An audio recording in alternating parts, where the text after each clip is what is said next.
పశ్చిమ గోదావరి జిల్లా భీమవరం డీఎస్పీ జయసూర్య బదిలీ అయ్యారు. గతంలో జయసూర్యపై అవినీతి ఆరోపణలు వచ్చాయి. ఆరోపణలపై విచారించాలని డీజీపీకి డిప్యూటీ సీఎం పవన్ కళ్యాణ్ లేఖ రాశారు.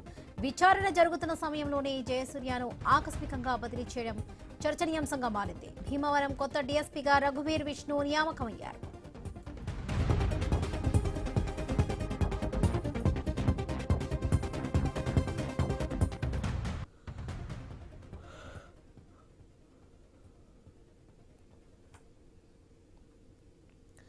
పశ్చిమ గోదావరి జిల్లా భీమవరం డీఎస్పీ జయసూర్య బదిలీ అయ్యారు.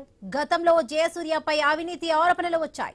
ఆరోపణలపై విచారించాలని డీజీపీకి డిప్యూటీ సీఎం పవన్ కళ్యాణ్ లేఖ రాశారు. విచారణ జరుపుతున్న సమయంలోనే జయసూర్యను ఆకస్మికంగా బదిలీ చేయడం చర్చనీయాంశంగా మారింది.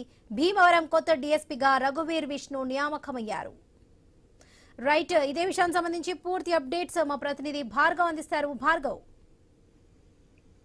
లక్ష్మి, భీమవరం డీఎస్పీగా ప్రభుత్వం అధికారంలోకి వచ్చిన కాడి నుంచి కూడా కూటమి అధికారంలోకి వచ్చి విధులు నిర్వహిస్తున్నటువంటి జయసూర్యను ఎట్టకేలకు పోలీసు ఉన్నతాధికారులు ట్రాన్స్ఫర్ చేశారు. ఇక్కడి నుంచి కూడా హెడ్ ఆఫీస్ కు పూర్తిగా కూడా రిపోర్ట్ చేయాలంటూ కూడా ప్రస్తుతం ఆదేశాలు ఇవ్వడం అయితే జరిగింది. అయితే డీఎస్పీగా రఘువీర్ పనిచేసినంత కాలంలో కూడా తీవ్ర విమర్శలు తాజాగా ఎదురైనటువంటి పరిస్థితి కూడా ఉంది. డిప్యూటీ సీఎం పవన్ కళ్యాణ్ సైతం జోక్యం చేసుకుని భీమవరం పరిసర ప్రాంతాల్లో సబ్ డివిజన్ పరిధిలో కూడా పేకాట క్లబ్లు అసాంఘిక కార్యకలాపాలను అత్యధికంగా ప్రోత్సహిస్తున్నారు. దీని వెనుక ప్రభుత్వ పెద్దల అండదండలతో కూడా డీఎస్పీ ఈ విధంగా వ్యవహరిస్తున్నారంటూ కూడా పలు ఆరోపణలు తన వద్దకు వచ్చాయని, దాని మీద విచారణ చేయాలంటూ కూడా డీజీపీని ఆదేశించడం, ఆ తర్వాత నేరుగా పశ్చిమ గోదావరి జిల్లా ఎస్పీ అద్నాన్ నయీం అస్మీని కూడా ఆయన ఫోన్ లో వివరణ కోరడం జరిగింది. ఆ తర్వాత విచారణ చేపట్టినప్పటికీ కూడా 2 నెలలు గడుస్తున్న ఆయనపై ఎటువంటి యాక్షన్ కూడా తీసుకోలేదు. అయితే తాజాగా పోలీసుల బదిలీల్లో భాగంగా కూడా ప్రస్తుతం భీమవరం డీఎస్పీని